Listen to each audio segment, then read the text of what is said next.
Today, I, Sheshidhar, your host for the session, on behalf of Samvardhan Trust, welcome you all for this lecture, being organized under the aegis of Vagarth, an online lecture series of Samvardhan Trust. Also, I now ask everyone to join me in welcoming our guest and speaker for today's session, Dr. Amna Mirza. Thank you, ma'am, for agreeing to be here today and grace us with your words. We are also honored to have Professor Yuthika Mishra, our chairperson, Dr. Vedbrat Tiwari, our General Secretary, Dr. Sashi Bhushan, our Managing Trustee, and all our EC members with us here today. Now, for all those who are joining with us for the first time, let me give you a brief overview of our organization. Samvardhan Trust, established in 2017, is a Delhi based non government and non profit organization which seeks to preserve, promote, and popularize the spirit of our diverse culture and heritage. The Trust seeks to revitalize the artistic and folk heritage of our country, which is the carrier of our cultural legacy. The vision is to preserve our rich heritage, to protect and improve the environment, and to empower the individuals involved in this pursuit. All this is to be done with the aim to promote women empowerment, education, national integration, social harmony, universal brotherhood, and cultural tourism. Understanding our responsibility as a social organization during the troubled times of COVID-19, we had conducted many events through the digital platform like Knockdown in Lockdown, an online singing and dancing competition, celebration of International Yoga Day, Guru Purnima, workshop on painting and UPSC, musical celebration of Independence Day, international webinar on culture tourism, storytelling sessions, Teachers' Day celebration, and international conference on Hindi Divas. Under Vagarth, which is a lecture series, we have conducted many insightful and thought provoking lectures where many eminent scholars like Professor Bharat Gupt, Dr. Niranjan Mahato, Professor Shiv Shankar Mishra, Srimati Malavika Joshi, Professor Aditya Gupta, Mustaq Khan Sahab, Professor Santosh Kumar Shukla, Dr. Shangamitra Varman, Dr. Sandeep Chatterjee, and Professor Koshanda Das have enlightened us through their knowledge and experience. We also organized a grant event Deepotsav in 2022. It was a talk session where we had renowned personalities like Pandit Chetan Joshi ji and Padma Shri awardess Nalini and Kamalini ji as our esteemed speakers, which was then followed by a folk dance competition. The event turned out to be a huge success as we were featured on various media platforms. Along with these academic endeavors, the Trust also frequently organizes heritage walks in collaboration with different institutions as part of Samyati, our heritage exploration initiative to help the common folks in exploring the neglected richness of our country, of our culture. We have conducted visits to the National Museum, New Delhi, the Adi Mahotsav Tribal Fair, National Gallery of Modern Art, Pradhan Mantri Sangrahalaya, Delhi Hat, and many more such places.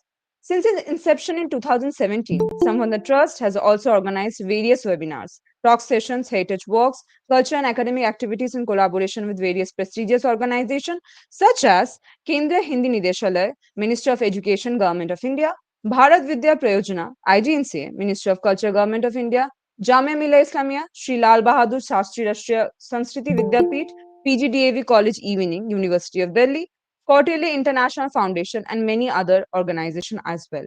Now, I would like to invite Dr. Shashi Bhushan Singh, our Managing Trustee and Assistant Professor at the Department of History, Satwati College, to kindly deliver the welcome address to our respected dignitary and audience. Thank you Shreya. Thank you Shreya. Shashi sir, मैं एक बात बोलना चाहता हूँ. First of all, I also welcome our guest of the day, professor Aamna Mirza madam. She is not new for our organization. Already she has been honored us before in a webinar in the COVID times. मैं ये बताने के लिए सिर्फ बीच में interrupt मैंने किया. I am sorry कि आज का ये जो प्रोग्राम है मैडम, ये सत्यवती यूनियन कॉलेज के एनसी वेद के भी बच्चे जो हैं, they have joined in a good number apart from the various institutions of the Delhi and outside the Delhi. So, Sachi sir, sorry I interrupted. Over to you. Thank you, Vedji. Thank you, Shreya, for wonderful welcome address. On behalf of Samvardhan Trust, I welcome my distinguished speaker of today's session, Professor Amna Mirza ji. She has been very kind to us, not only for the Samvardhan, but to our university fraternities and our college even. She has been given at least 3 lectures at our college in my knowledge. She is a great scholar, great human being even, and wonderful orator of her topic. So I welcome you, ma'am, on behalf of Samvardhan Trust.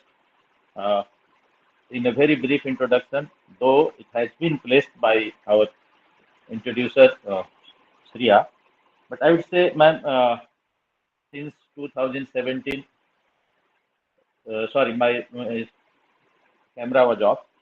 Since 2017, we are working as a very small team with a very big aim.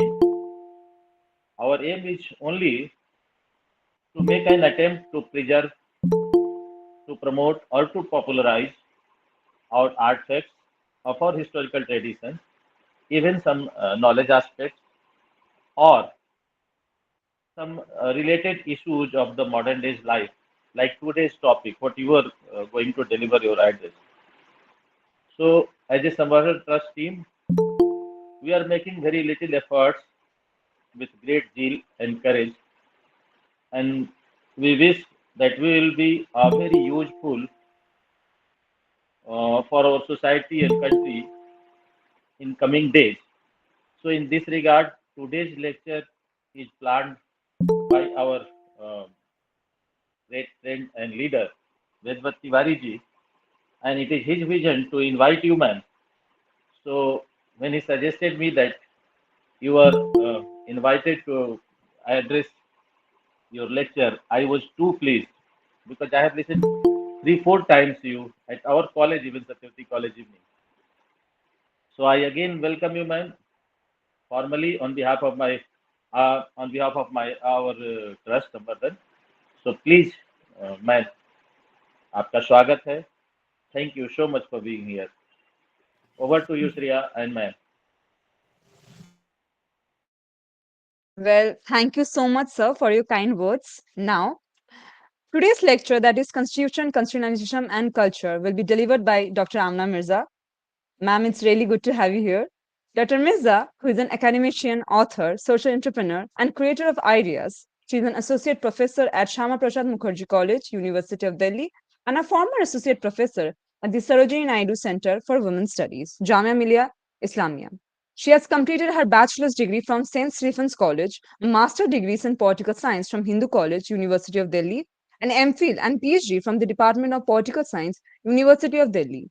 She has published 10 books, has more than 25 research papers in reputed peer-reviewed journals, and has participated in more than 150 conferences at the national and international level for paper presentation, and as a resource person to deliver invited lectures, among others.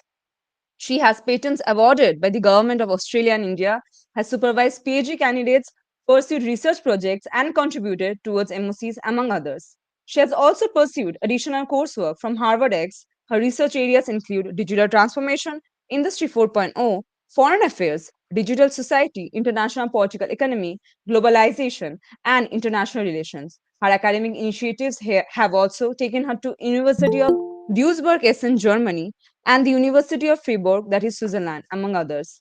She is a recipient of the Godfrey Phillips Golden Ovary Award, the St. Stephen's College Centenary Medal for Character Combined with Learning, the Bharat Nirman Award for Women Entrepreneurship, the Mook Nayak National Award, and the Business Rankers Women Achievement Award, among others. She has been associated with art and culture festivals and regularly contributes columns to several newspapers in multiple languages. Indeed, an inspiring personality and an academician in the true sense. Ma'am, really, again, I will say it's great to have you here. Also, since now I will give, now ma'am is going to speak. So let me just remind you guys that there will be question and answer session at the end of the lecture. You may send your questions along with your name in the chat box or on the WhatsApp group, which would be then converted by our team to Dr. Mirza ma'am's benefit. So be ready with your questions typed in the very end, and do mention your name, please. Now I would like to invite Dr. Mirza ma'am for the much awaited lecture. Thank you, ma'am. जी madam बस मैं जी जी बहुत जी स्वागत है आपका इसमें बहुत बड़े विद्वान भी जुड़े हुए हैं, काफी बड़े बड़े प्रोफेसर भी जुड़े हुए हैं. मैं स्वागत करता हूँ प्रोफेसर वेद प्रकाश जी का, डॉक्टर रुचि शर्मा का, डॉक्टर प्रतीक कश्यप का. सारे अपने बड़े स्टॉलवर्ड्स हैं. I can not name everybody. Piyush Kumar Dubey ji भी जुड़े हुए हैं, बड़े नाम है सब. तो सबका स्वागत है ma'am. Over to you. Thank you. धन्यवाद, बहुत बहुत धन्यवाद. आज इस कार्यक्रम में, इस विशेष ऑनलाइन सत्र में आपने मुझे बुलाया. सबसे पहले अपने गुरुजन को याद करते हुए और आज इस कार्यक्रम में उपस्थित होना मेरे लिए बहुत सौभाग्य की बात है। आई विल बी बाइलिंगुअल, मैं दोनों भाषा अंग्रेजी व हिंदी में बात करूंगी। At the outset, my greetings, my नमस्कार to the Samvardhan Trust, respected Dr. Vedbrat Tiwari ji, Shashi ji, Aditya ji, Vasundhara ji, and all the distinguished academic luminaries, Professor Ruchi ji, Pratik ji, Piyush ji, everyone.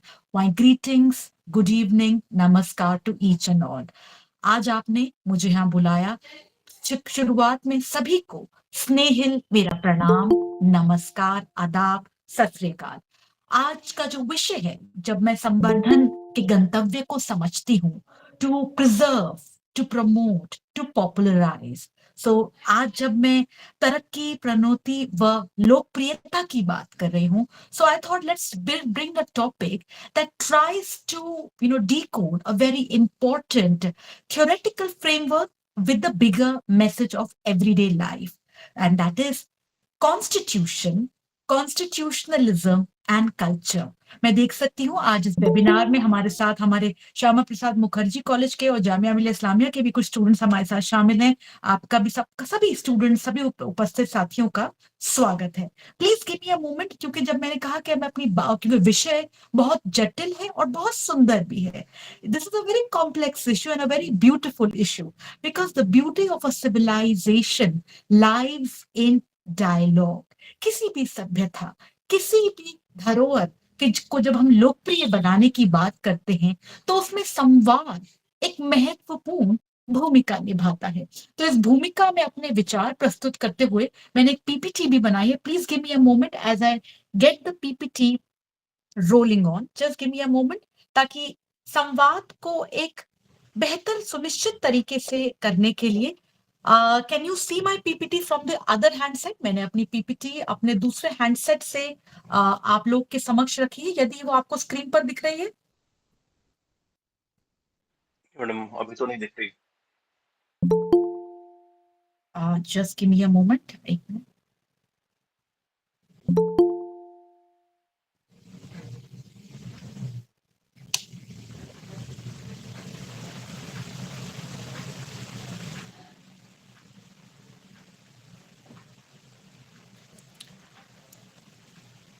आशा करती हूँ मेरी PPT आपको मेरे दूसरे वाले handset से हमारे बीच प्रस्तुत है। Once again, constitution, constitutionalism, culture, संविधान, संविधानवाद और संस्कृति के इस विषय पर अपने विचार, अपने शोध प्रस्तुत करते हुए मैं आपके बीच शामिल हूँ, आप सबसे मुखातिब हूँ। शुरुआत में ही अपने गुरुजन को नमन करते हुए, क्योंकि जो भी सीखा है आपने ही सिखाया है और आगे भी कला, कलम, किताब के साथ ये मेहनत जारी रहेगी। इसी बात पे आप सबकी शुभकामनाएं प्राप्त करते हुए आज के विषय को मैं आगे बढ़ाना चाहती हूँ। साथियों, आज का जो विषय है, let's try to decode what's the mandate, how do we plan to understand the topic. So first we will be trying to have a broad overview of the constitution. What do we understand by the meaning and the types of constitution? With that, there will be discussion on constitutionalism, and then wherein how do we get culture?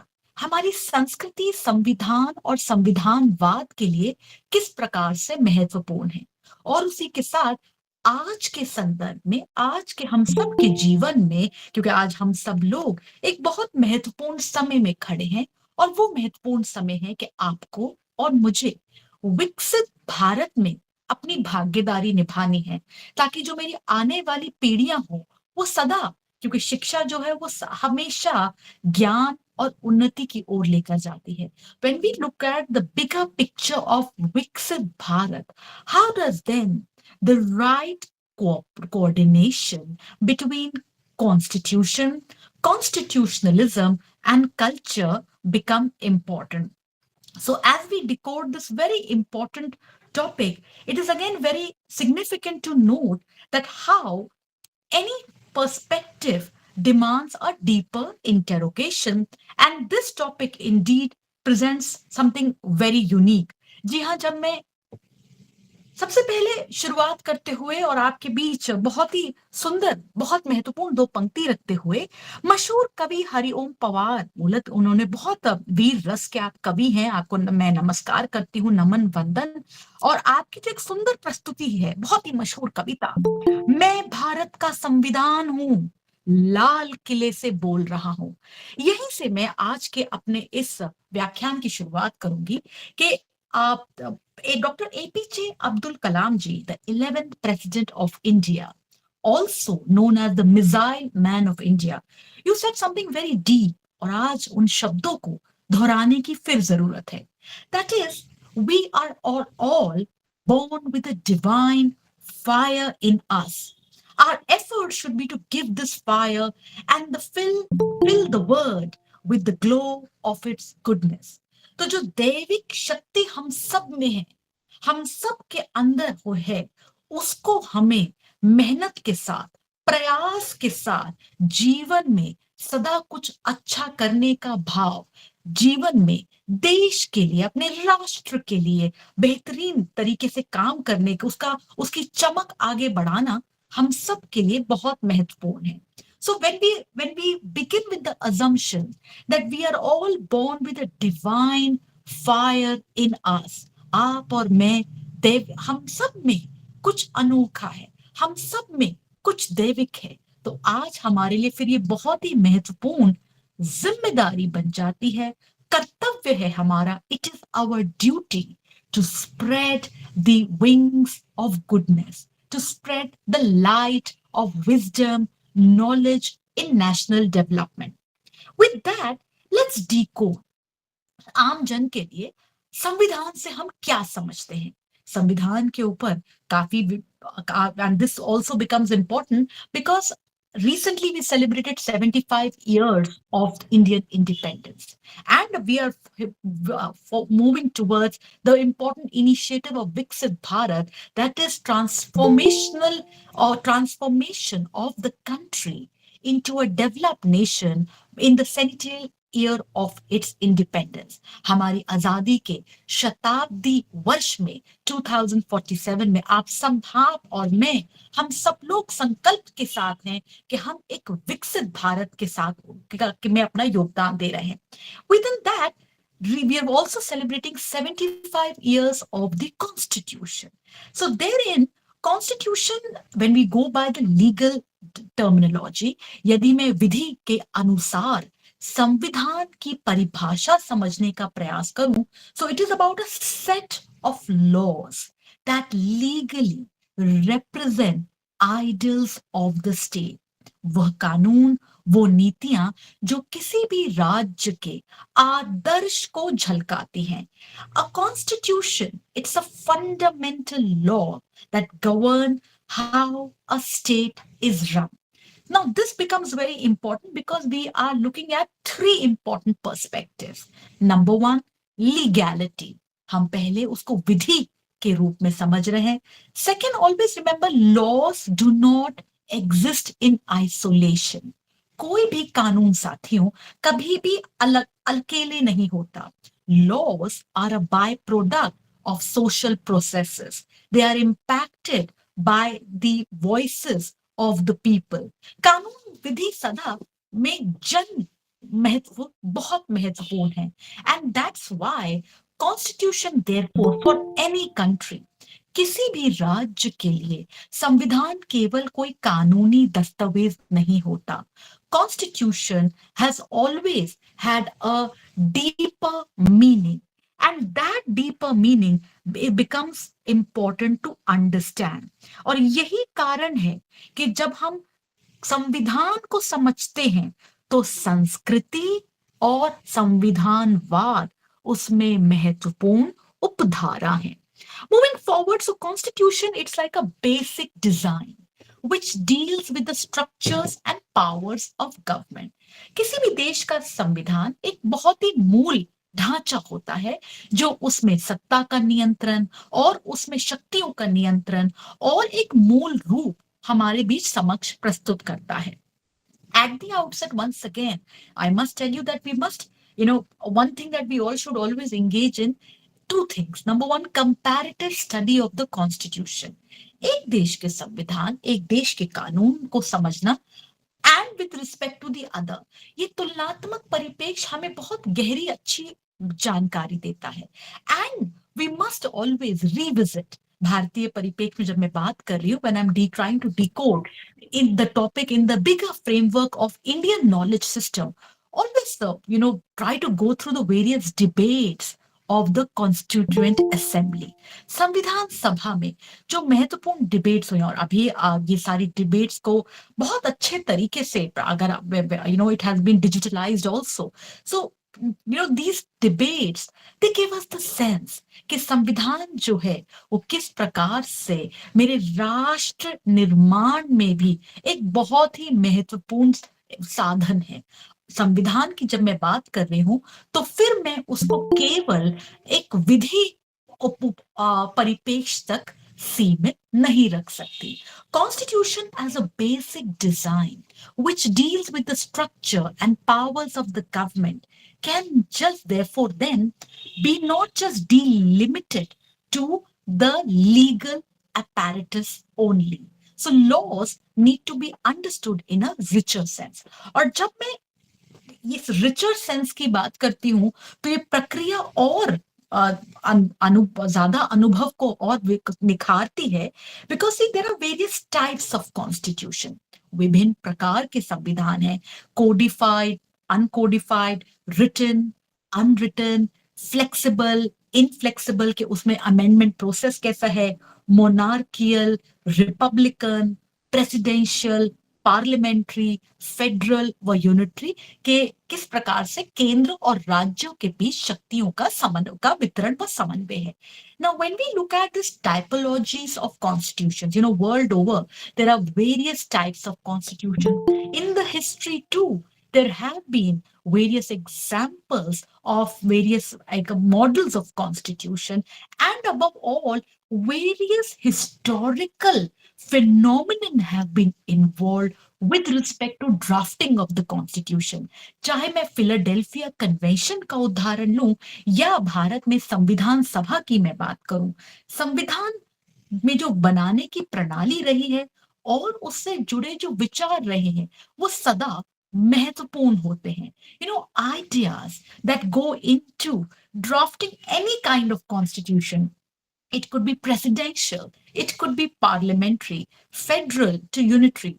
These ideas are always very important to understand because text is related to the context.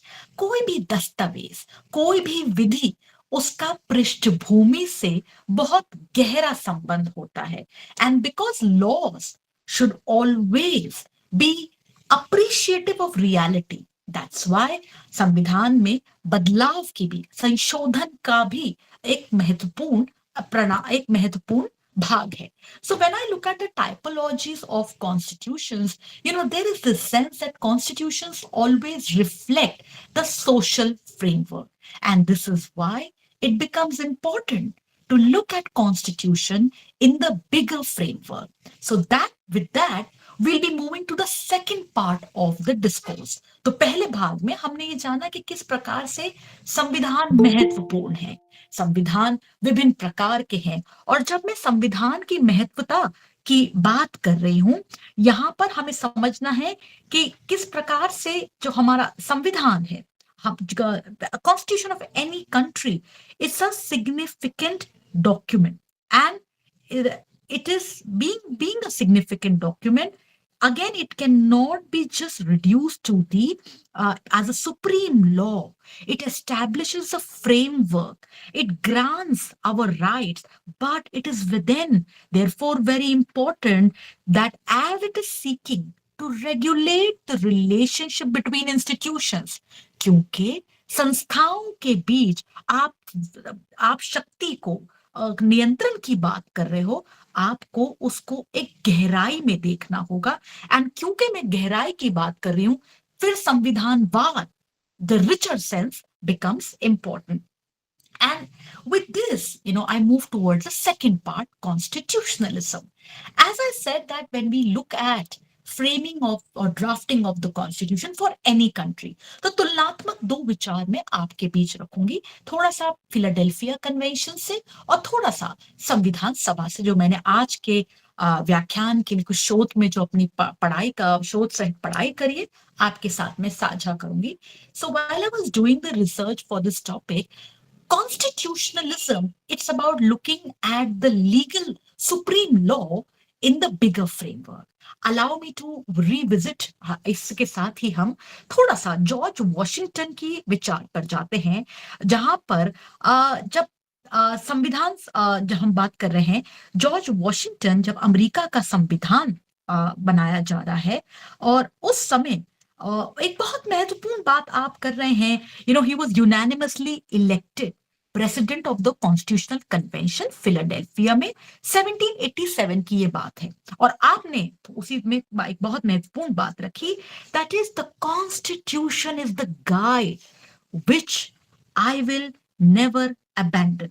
तो जब मैं George Washington का role को समझती हूँ Philadelphia में, Pennsylvania के में, कि उन्होंने किस प्रकार से 55 स्टेट डेलीगेट्स को आपने बहुत महत्वपूर्ण आपने मार्गदर्शन दिया, और ये Philadelphia convention that it established the federal government with more specific powers and therein George Washington, आप एक बहुत महत्वपूर्ण बात कर रहे हैं कि ये संविधान जो है वो एक मेरे लिए एक प्रेरणा है, एक मेरे लिए एक मार्गदर्शक है, जिसके साथ मैं सत्य निष्ठा रखता हूं.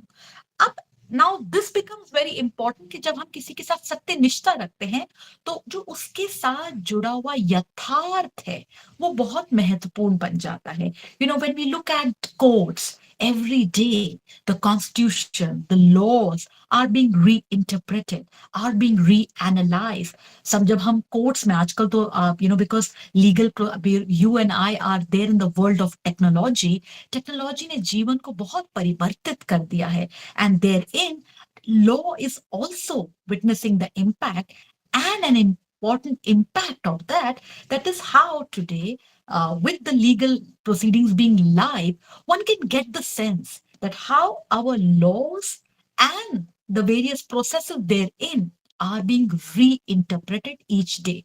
तो जो जॉर्ज वॉशिंगटन जी ने बात करी थी, guide which I will never abandon, तो कहने की बात है कि एक महत्वपूर्ण सर्वश्रेष्ठ कानूनी दस्तावेज मेरा मार्गदर्शक है, लेकिन उससे जुड़े यथार्थ जो समय से आधारित होते हैं उस पे भी हमें विचार करना है.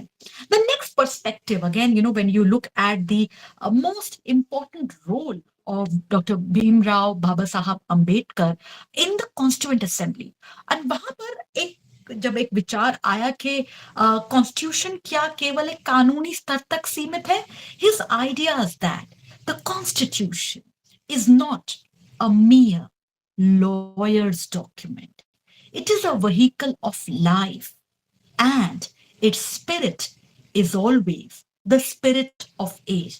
डॉक्टर भीमराव अंबेडकर जी जब हमसे कह रहे हैं कि ये व्हीकल ऑफ लाइफ है, यहाँ पर स्पिरिट ऑफ द एज महत्वपूर्ण है, ये विचार फिर मुझे और गहराई तक लेकर जाता है. That when I try to celebrate the constitution at the 75th year anniversary, therefore then it requires a deeper interpretation. And therein, dear friends, हम आ जाते हैं संविधान वाद की ओर, क्योंकि जब मैं संविधानवाद की बात करती हूँ तो constitution it's about a minimal sense. जब मैं केवल संविधान की बात कर रही हूँ तो वो केवल साथियों एक set of norms, rules, principles, values एक लिमिटेड सेंस में, मिनिमल सेंस में उपस्थित है. जब मैं संविधान से संविधानवाद की हम बात कर रहे हैं, constitutionalism, this is about richer sense of the term. This is about the deeper meaning of the term. And this is why when I talk about constitutionalism, it's an important philosophy. Constitutionalism, जब हम बात कर रहे हैं, it's an idea that the rules should govern. It's a mechanism जो एक लोकतंत्र को वैधता देती है। It's the way to prevent arbitrary rule and promote accountability. And again, चाहे मैं विभिन्न प्रकार के यहाँ पर कॉन्स्टिट्यूशनलिज्म का रिचर सेंस में जब मैं बात कर रही हूँ, that is it could be protection of fundamental rights, it could be judicial review, it could be checks and balances, it could be, so these are about mechanisms. And mechanisms की जब हम बात करते हैं, mechanism केवल एक मौखिक नहीं होता है। mechanisms का यथार्थ जो होता है, जो विचार जो होते हैं, उसको हमें जीना पड़ता है। So it is just not about defining, but it is about living the idea. Constitutionalism again is a very bright idea. विभिन्न देशों में संविधानवाद के बारे में काफी चर्चा हुई है। कोई भी देश जब भी संविधान की बात करता है, so it is that is the norms that prevent the state from abusing power. सत्ता सदा जन के लिए, सत्ता सदा जन कल्याण के लिए, ये एक बहुत ही महत्वपूर्ण विचार है। इसने सदा ही क्रांतियों की उपज रखी है। So again the very idea that desirability of the rule of law as opposed to arbitrary judgment. जब मैं संविधानवाद को गहराई से देखती हूँ, that is the doctrine that a government's authority is determined by a body of laws or constitution, therein again it becomes very important to decode, क्योंकि जब मैं अधिकारों की बात कर रही हूँ तो अधिकारों के साथ जुड़े हैं मेरे कर्तव्य। When we talk about rights, it is equally very important to talk about my duties. When we talk about judiciary, it is equally very important to talk about literacy at the grassroots level. क्या जो बापू का विचार था, आखिरी पंक्ति के आखिरी व्यक्ति, क्या उसके पास कानून से जुड़े हुए सभी जो प्रणालियां हैं उसकी सूचना है, उसकी उपलब्धि है? तो ये बहुत महत्वपूर्ण बात है। And that's why constitutionalism, it is about understanding and decoding the constitution on the bigger framework.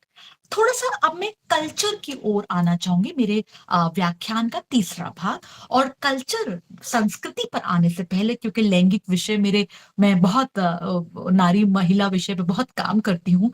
अभी अंतर्राष्ट्रीय महिला दिवस भी गया है और सदा ही लैंगिक विषय एक गहराई देते हैं किसी भी शोध को, किसी भी विचार को। Gender issues always imparted rich degree of research, but at the outset, please let me also clarify an important assumption. Gender issues are not about male bashing. यहाँ लैंगिक समानता का जो हम विचार है, यहाँ नारी की बात के साथ साथ हमें पुरुष की भी बात करनी है। Just like not every woman is a feminist, similarly not every man is a misogynist. जब हम लैंगिक अध्ययन की बात करते हैं तो केवल मुझे सिमोन दे बुआर या मैरी वोllstonecraft तक ही अपने आप को सीमित नहीं रखना, क्योंकि यदि मैं भारतीय धरोहर, भारतीय सभ्यता और पूरी सिविलाइजेशन को देखती हूँ तो यहाँ पर माँ सीता, द्रौपदी, कई मेरे सामने उदाहरण हैं जहां पर सशक्त महिला सशक्त समाज, साम्राज्य को पूरा आगे बढ़ाती हैं। लैंगिक अध्ययन से ही जब क्योंकि अभी अंतर्राष्ट्रीय महिला दिवस भी गया था और एक्सेलरेट एक्शन इस वर्ष की बहुत महत्वपूर्ण थीम रही है, तो आप सबके समक्ष अपने शोध से मैं 2 काम प्रस्तुत करना चाहती हूँ। अभी legislative department, ministry of law and justice द्वारा बहुत ही महत्वपूर्ण ये किताब है, यदि आपको मौका मिले इसको जरूर देखिएगा। Life and contribution of the women members of the constituent assembly. यहाँ पर जब मैं देख रही थी कि संविधान सभा में, भारतीय संविधान सभा में कि महिलाओं की क्या आवाज रही होगी, और जब मैं भारतीय संविधान सभा, when I talk about women in the Constituent Assembly, there were 15 women who served, and कोई वकील था, कोई रिफॉर्मिस्ट था, कोई स्वतंत्रता सेनानी था।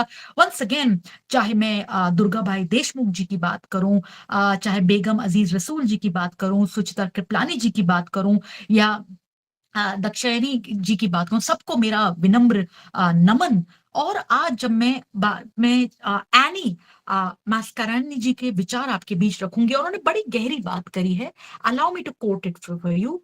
Revolutions have come into this world and constitutions have been swept away.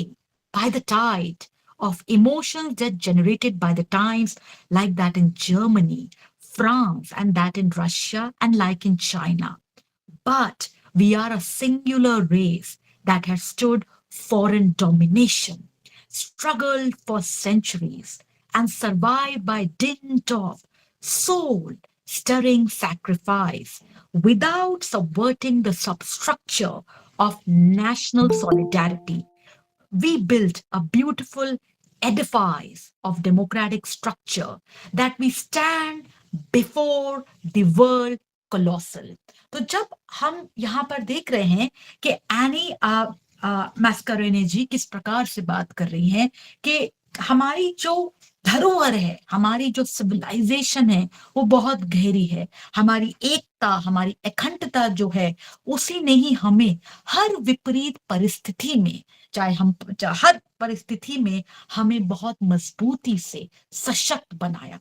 And again when these words are being echoed in the constituent assembly debates, जब संविधान सभा में विषय पर चर्चा हो रही है, तो एक बड़ी गहरी बात कह रहे हैं कि जो संविधान है वो एक बहुत ही ऐतिहासिक दस्तावेज है, और ये ऐतिहासिक दस्तावेज, ये ऐतिहासिक विधि जो है वो मेरी संस्कृति से जुड़ी है। यहाँ ये संस्कृति है कि यहाँ पर सबको हमने जो विचार है वसुधैव कुटुंबकम, वन, जिसको हमने अभी G20 में भी दोहराया था, one earth, one future, one family. तो ये जो एकता की एक विचार है, जहां आप और मैं एक दूसरे के साथ हैं, वो बहुत महत्वपूर्ण है। और जो वही बात एने मैसाकरेने जी के जो शब्द हैं, सोल स्टरिंग सैक्रिफाइस, कंधे से कंधा मिलाकर हम सब जिस प्रकार से हर ऊपर परिस्थिति में साथ रहे हैं, आज संविधानवाद और संस्कृति को जब हम समझ रहे हैं, आज की परिस्थिति में भी ये बहुत महत्वपूर्ण हो जाता है। थोड़ा सा और गहराई से बात करते हुए अगेन इसी वाले संविधान सभा की डिबेट्स में लक्ष्मीकांता मैत्रा जी का बहुत महत्वपूर्ण बात है, और उन्होंने बताया है कि किस प्रकार से, देखिए जब हम जब हम अध्ययन कर रहे हैं तो केवल महिला को नहीं कर रहे, हम लक्ष्मीकांता मैत्रा जी, आप नवद्वीप वेस्ट बंगाल से थे, एंड अगेन बड़ी महत्वपूर्ण बात है। और आज जो बांग्लादेश है, नारायणगंज, आप वहां से भी आप था। तो लक्ष्मीकांता मैत्रा जी बात कर रहे हैं that the virtue of the constitution lies merely in its not just in wonderful draftsmanship. केवल बनाना किसी चीज को ही महत्वपूर्ण नहीं है।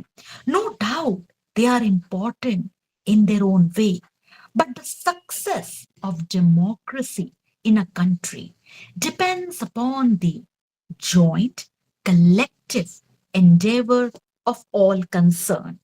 And in the first place, the provisions that you have embodied in the Constitution must be implemented in letter and spirit, more in spirit than in the letter. तो लक्ष्मीकांता मैत्रा जी जब अपने विचार रख रहे हैं संविधान सभा में, वो आज बहुत महत्वपूर्ण है कि हमें यथार्थ को साथ रखना है। अर्थ तो है हमारे पास, विधि तो है हमारे पास, लेकिन जो यथार्थ है सदा उसको आगे बढ़ाना है। और यथार्थ में जिस प्रकार से very beautifully he explains, no draftsman in a world can draft a constitution in so perfect a way that all social and political ills to which a man is subject would be abolished in a day. No cobbler in the world can make a pair of shoes which would enable a lame man to walk well and fast. No optician in the world can prepare an eyeglass which can make the blind or purblind see clearly. No tailor can make an ugly person look handsome and beautiful. So I say, the success or failure of this constitution would lie in the hands of the people who work it, and it is on them that its success or failure in the ultimate analysis depends.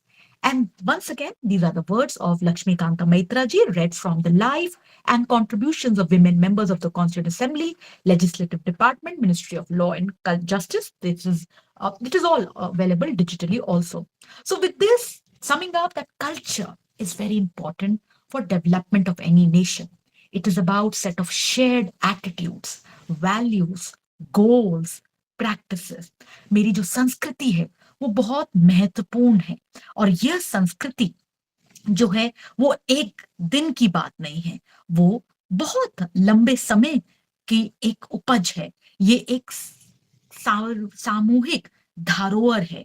ये वो गुण है जो मुझे और आपको मनुष्य बनाता है। हमारी पहचान, मूल्य, विश्वास, जीवन शैली को ये आकार है। तो मेरे जो गीत हैं, चाहे मैं ग्रामीण क्षेत्र के गीत की बात करूं या मैं पॉप कल्चर की बात करूं, ये सब कुछ हमारा ICH है, इंटेंजिबल कल्चरल हेरिटेज। संस्कृति परंपराओं से, विश्वास से है, ये जीवन शैली से है। और जब संस्कृति के हम महत्व पे बात कर रहे हैं, पहचान की बात कर रहे हैं, मूल्य की बात कर रहे हैं, तो ये एक रास्ता नहीं होता। यहाँ पर समन्वय सदा बनाना पड़ता है, और समन्वय जो है वो एक दिन की बात नहीं होती, वो सदा समर्पित सेवा होती है। It is a consistent process of service, something what when I was listening to the important work of संवर्धन ट्रस्ट, किस प्रकार से कोविड समय से आप सक्रिय रूप से विभिन्न बिंदुओं पर विचार विमर्श कार्य सेवा के साथ हैं। तो संस्कृति भी यही है कि शेयर्ड एटीट्यूड्स, वैल्यूज, गोल पर एंड प्रैक्टिसेस, यहाँ पर हम सबको मिलकर सहभागिता देनी है। And this is why when culture enriches our lives in countless ways, ये यूनेस्को से एक बहुत महत्वपूर्ण टिप्पणी थी कि संस्कृति हमारे जीवन को अनगिनत तरीकों से समृद्ध बनाती है। यही संस्कृति जो है, क्योंकि ये एक दिन की उपज नहीं है, यहाँ पर परंपरा, कौशल, ज्ञान, मेरा साहित्य, ये जो संबंध, ये जो सहयोग है, ये बढ़ावा देना हमें सदा साथ रखना है। और यही कारण है that when we decode constitution, constitutionalism and culture, मेरा जो संविधान है वो एक कल्चरल रियलिटी है। My constitution has to be understood as a cultural reality, and therein constitutionalism is the key. संविधान जो है एक सांस्कृतिक दस्तावेज है, ये संस्कृति से जुड़ा हुआ है। And this is why when we try to decode, it is becoming very important. तो इसी प्रकार से जब मैं अपने दो उदाहरण के साथ, कि जब मैं अपने कर्तव्य की बात कर रहा हूं तो मुझे साथ साथ अपने जब मैं तो क्षमा चाहती हूँ, जब मैं अपने अधिकार की बात कर रही हूँ तो साथ साथ मुझे कर्तव्य को भी देखना है। Rights and duties are correlated. Saurabh Gupta ji की दो पंक्तियां आपके बीच पढ़ना चाहूंगी। न हार पर चितकर करूं, न जीत पर उल्लास करूं, जीवन मिला है जो मुझे उसको जी भर जीऊं, कर्तव्य पथ ही पर ही चलूं, कर्तव्य पथ ही चलूं पर ही चलूं। जो संविधानवाद की बात है, जो मेरी संस्कृति की बात है, और जो मेरा संविधान के प्रति समर्पण है, वहां कर्तव्य पथ पर होना बहुत महत्वपूर्ण है। और यही मेरी संस्कृति है। आज मैं थोड़ी कुछ कविताएं पढ़ी तो मैंने कहा आपके साथ जरूर साझा करूंगी। अंत में अपनी बात को समाप्त करते हुए नीलम कुलशेखर जी की दो पंक्तियां आपके बीच रखूंगी। भारतीयता की धारा में संस्कृति भी उपधारा है, सदा एक हैं, एक रहेंगे, यही हमारा नारा है। एक नहीं अनगिनत संस्कृतियों से परिवार हमारा है। वंस अगेन, यही एकता को, यही विचार को हमें सदा आगे बढ़ाना है। अपनी धरोहर को, अपनी साझा सभ्यता को सदा आगे बढ़ना है। समर्पण, सेवा केवल एक समय की बात नहीं है, सदा हमें उसके प्रति समर्पित रहना है। So our constitution is supreme. Constitutionalism gives us the bigger framework of powers as per the law, but it is very important to understand the Constitution and constitutionalism as the bigger byproduct and in the perspective and framework of cultural reality. Once again, आज आपने इस शुभ संध्या में हमें सुना। आप सबका बहुत बहुत सहृदय धन्यवाद। Many many thanks. आदरणीय वेदव्रत जी, शशि भूषण जी, आदित्य जी, वसुंधरा जी, श्रेया जी, प्रोफेसर प्रतीक जी, पीयूष जी, व सभी विद्वान जन, आप सबका धन्यवाद। Many thanks that you patiently heard me. यदि मेरी किसी बात आपको अच्छी लगी तो वो सारी सफलता, वो सारी जो अच्छी बात है, वो मेरे गुरुजन को समर्पित है, दिल्ली विश्वविद्यालय के। और अगर कुछ कमियां हैं वो मेरी हैं। मैं आगे मेहनत, कला, किताब, कलम के साथ जो संबंध है वो सदा है। मेहनत करते रहेंगे। आप सब लोग खूब खुश रहें, स्वस्थ रहें, स्टे हैप्पी, स्टे हेल्दी। आपने हमें सुना, धन्यवाद। Thank you. जय हिंद, जय Bharat, Vande Mataram. Thank you so much, ma'am. Well, it was really enlightening and great. I got to learn a lot. I mean, to understand the aspect of constitutionalism in such a greater sense that it is really constitution is not only just a set of rules, but it is really guided by our actions, by our humility, and it is that our duties that matter here was something very. We all know this. We are aware of this, but in essence मतलब life में कितने कितने जने इस बात को याद रखते हैं that is the factor that I got to learn and the more that thing that impress me the Shreya ji, most is मैं बस 1 मिनट कहूंगी। हमारे गुरु परिवार से मैं अपने गुरु प्रोफेसर रेखा सक्सेना, जो मुझे, हम सबको यहाँ तक बहुत ही स्नेहिल तरीके से अपना आशीर्वाद उन्होंने बनाया है। गुरु परिवार से जिया लाल जी उपस्थित हैं। जिया जी, मैं आपको नमस्कार प्रस्तुत करती हूँ। और आपने मुझे सुना, मेरे लिए तो बहुत ही सौभाग्य की बात है। आज तो सब कुछ धन्य हो गया। जी, श्रेया जी please. okay.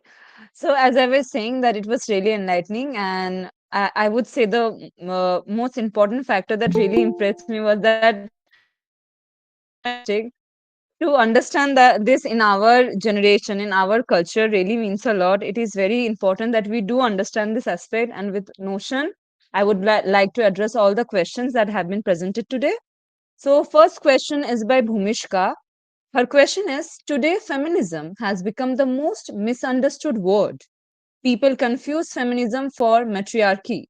What can be done to spread the true meaning of feminist? And are you a feminist? If yes, why? If not, why not?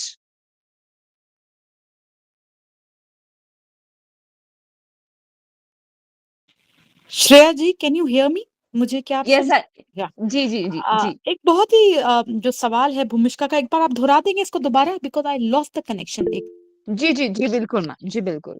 मैं एक और बार दोहराती हूँ। सो भूमिष्का का क्वेश्चन ये है कि today feminism has become the most misunderstood word. People confuse feminism for matriarchy. What can be done to spread the true meaning of feminist? And are you a feminist? If yes, why? And if not, why not? Okay. सबसे पहले पीयूष दुबे जी को नमस्कार। Ved Prakash ji, once again आपको बहुत बहुत स्नेहिल नमस्कार। शशि भूषण जी धन्यवाद। जियालाल जी धन्यवाद। भूमिष्का हमारी बहुत अच्छी छात्र हैं। और जी हाँ भूमिष्का, आपने बिल्कुल सही कहा कि नारीवाद को एक रूपीय तरीके से समझा गया है। जैसे हमने कहा that feminism is not about male bashing only.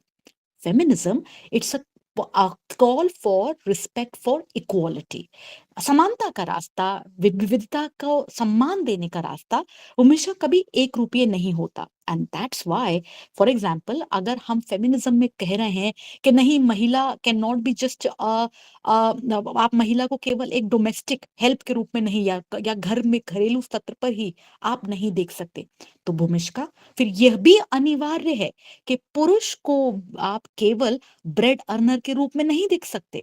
So it is about respect, it is about understanding diversity. Yes, you're right, people confuse feminism for matriarchy, क्योंकि अगर यदि पितृ सत्तावाद की बात हो रही है तो matriarchal system पे भी विचार है।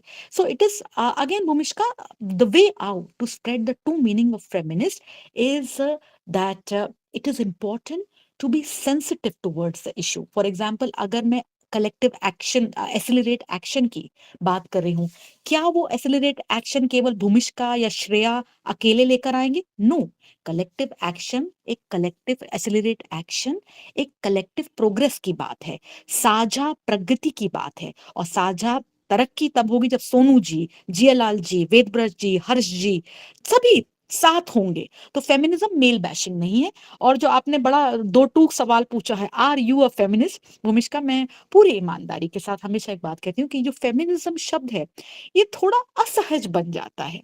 भाई हम तो हर, जैसे जब मैं फेमिनिज्म की बात कर रही हूँ, जब मैं नारी के अधिकारों की बात कर रही हूँ, तो ये अधिकार ना सदा ही समन्वय के साथ आते हैं, और ये समन्वय मुझे समाज में पुरुष वर्ग के साथ भी आपको बनाना होगा। So again, yes, I am not a feminist, but I believe strongly in the cause of women empowerment. मैं सदा ही नारी सशक्तिकरण के लिए बात करती हूँ। और यहाँ पे भूमिष्का में बहुत महत्व, मेरी किताब भी आ रही है जेंडर के ऊपर, जो बहुत सारे दिल्ली विश्वविद्यालय के स्टूडेंट्स के लिए लाभदायक हो, मेरी ये पूरा प्रयास है। क्योंकि जब मैं लैंगिक अध्ययन कर रही हूँ मिश्का, तो मैंने कहा ना, मुझे मैरी वोllstonecraft और सिमोन दे बुआर से मुझे पढ़ने की जरूरत नहीं। यदि मैं द्रौपदी को समझती हूँ, यदि मैं माँ सीता को समझती हूँ, तो क्या उससे ज्यादा कोई शक्तिशाली विचार, कोई शक्तिशाली, इतना सर्वश्रेष्ठ कोई उदाहरण मेरे पास होगा? So again, it is very important to decode, to understand the terms in a very deeper sense. Bhumishka, class में वार्ता जारी रहेगी। अदिति जी की मैंने बताया ना, श्रेया वेदव्रत जी, आज मेरे स्टूडेंट्स ने कहा नहीं मैडम हम तो आएंगे आपके लिए। तो अदिति जी इस पर एंड ओके, अदिति जी की बड़ी इंपॉर्टेंट बात है कि between moral biases and practices who is open to accept constitutionalism. देखिए अदिति जी, यही हम बात कर रहे थे कि कॉन्स्टिट्यूशनलिज्म एक गहरे यथार्थ की खोज है। कॉन्स्टिट्यूशनलिज्म जो एक विचार रहा है कि केवल जो संविधान है हमें उस तक संविधान को देखना है, वो नहीं है। Constitutionalism demands a deeper understanding, a richer interrogation. That's why, Aditi, when I'm talking about rights, it is not just about rights. It is equally understanding that I have duties to, मेरे कर्तव्य भी हैं। अगर मैं बात कर रही हूँ लीगल एस्पेक्ट की, so it is also very important to decentralise the information about law. So yes, there are definitely challenges of balancing universal constitutional principles with the culturally specific practices, but it is very much doable. देखिए law सदा ही समय के साथ ना परिवर्तन की ओर आगे बढ़ाता है। बहुत सारी प्रथाएं थी जो पहले सही थी, लेकिन फिर कानून लाया गया, उनके अंदर वो बदलाव की बात करी गई, और फिर कानून तब सही in the true sense then it becomes a vehicle for social practice. So ये जो बैलेंसिंग है, resolving challenge of universal constitutional principles with culturally specific practices, Aditi, it has to be a consistent process. और यही मेरी धरोहर की जो मैं बात कर रही थी, culture becomes very important because constitution, चाहे मैं संविधान सभा में डिबेट्स को मैं दोबारा पढ़ने का पुनर्प्रयास करूं, या आज के विमर्श को मैं देखूं, सदा ही समन्वय, एक बैलेंस बनाने का जो तरीका रहता है, वो सदा ही उपयोगी होता है। और यही कारण है कि भारतीय परिप्रेक्ष्य में एक बात जरूर बहुत महत्वपूर्ण है कि मनभेद हो सकता है, मतभेद हो सकता है, मनभेद नहीं। मैं और आप एक अरे वाह, सोनू जी ने तो भैया पूरा वो कर दिया है। तो मतलब कहने की बात है कि मैं और आप एक टीवी चैनल पे शायद किसी विषय के ऊपर डिसअग्री करें, लेकिन डिसअग्रीमेंट का मतलब कतई ये नहीं है कि मनभेद हो। और यही सबसे सुंदर हमारी संस्कृति, हमारी जो परंपराएं हैं, वो सबसे सुंदर उसका ये देन है। तो जी श्रेया, ओवर टू यू। जी सोनू जी, आपने कहा संभव है तो कैमरा खोलें। बिल्कुल बिल्कुल बिल्कुल संभव है, 1 मिनट दे दें। सेक्स स्टाफ काउंसिल ने प्रणाम, गुड इवनिंग।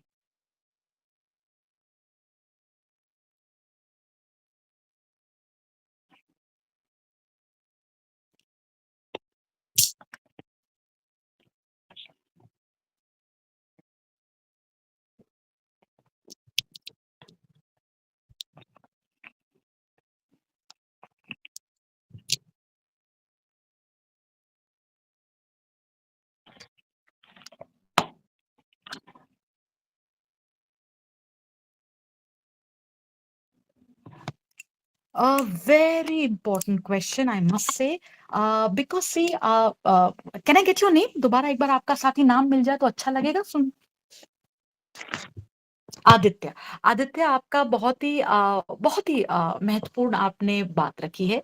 देखिए, जब हम अधिकारों की बात करते हैं तो हमें ये भी समझना होता है कि वो क्या संदर्भ या क्या पृष्ठभूमि रही होगी जहां पर संविधान ने हमें हमारे अधिकार दिए।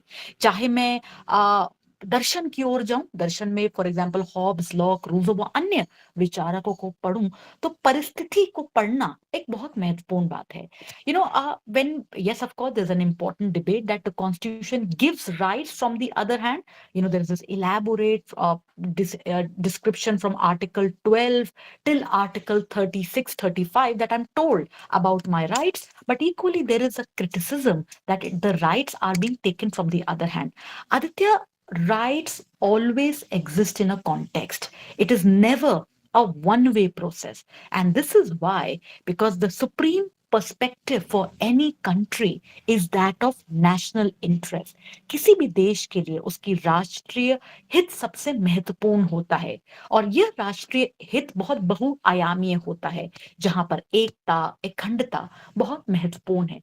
So in the seen in the bigger picture of collective existence, of collective solidarity of the nation, yes, reasonable restrictions have been prescribed in the courts quite often. Aditya, kabhi aap ye debate zarur padhiyega, that and as a young student you must reflect on that.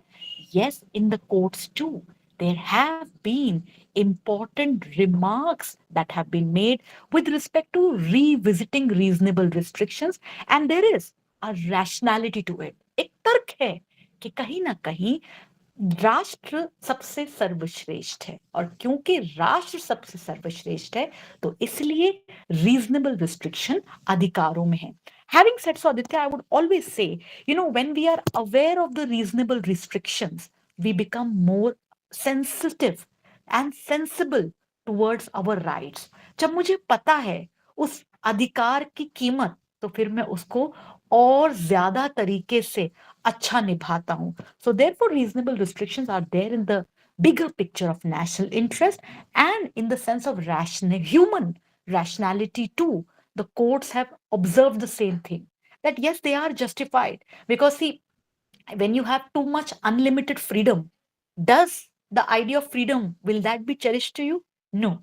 So again, जो जो सीमाएं हैं, जो बाधाएं हैं, वो मुझे एक नया एक चीज के महत्व समझने का प्रयास करती हैं। राइट श्रेया जी, कोई और सवाल?